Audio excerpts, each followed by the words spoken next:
Dashing director puri Jagannadh ఒకప్పుడు వరుసగా black busters అందించాడు, కానీ ఇప్పుడు వరుసగా డిజాస్టర్స్ ఇచ్చాడు.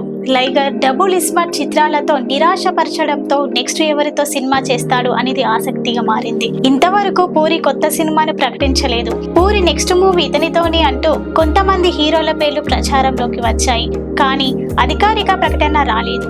ఇప్పుడు కొత్తగా చిరు పూరి కాంబో ఫిక్స్ అయిందని టాక్ వినిపిస్తుంది. ఇది నిజమేనా కాదా ఇప్పుడు తెలుసుకుందాం. పూరి జగన్నాథ్ మెగాస్టార్ చిరంజీవితో సినిమా చేయాలనేది డ్రీమ్. చిరంజీవి రీ ఎంట్రీ మూవీని పూరితోనే చేయాలి అనుకున్నారు. రామ్ చరణ్ స్వయంగా నాన్న రీ ఎంట్రీ మూవీ పూరి డైరెక్షన్లో అని ప్రకటించడం కూడా జరిగింది. పూరి చిరు కోసం ఆటో జానీ అనే కథ రెడీ చేయడం, చిరుకి చెప్పడం కూడా జరిగింది. అయితే ఆ మూవీ ఫస్ట్ హాఫ్ నచ్చింది, కానీ సెకండ్ హాఫ్లో మార్పులు చేర్పులు చేయమని చిరంజీవి చెప్పారు.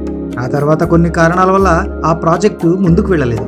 చిరు వినాయక్తో ఖైదీ నెంబర్ 150తో రీ ఎంట్రీ ఇచ్చారు. పూరి తన సినిమాలతో బిజీ అయ్యారు. మళ్ళీ వీరిద్దరి కాంబో గురించి ఎలాంటి వార్త బయటకు రాలేదు. ఇప్పుడు ఆటో జానీ గురించి వార్తలు వస్తుండడం ఆసక్తిగా మారింది. గాడ్ ఫాదర్ మూవీలో పూరి గెస్ట్ రోల్ చేశారు. చిరు పూరి కలిసి సినిమా చేయకపోయినా వీరిద్దరి మధ్య అనుబంధం అలాగే ఉంది. పూరి నెక్స్ట్ మూవీని గోపీచంద్తో చేయాలనుకుంటున్నారు. దీనికి సంబంధించి వర్క్ జరుగుతుంది. అయితే గోపీచంద్ వేరే సినిమాలో బిజీగా ఉండడం వల్ల ఈ ప్రాజెక్ట్ సెట్స్ పైకి రావడానికి టైం పడుతుంది. ఇదిలా ఉంటే చిరంజీవి కోరిక మేరకు ఆటో జానీ కథ ద్వితీయార్థంలో మార్పులు చేర్పులు చేస్తున్నాడట పూరి.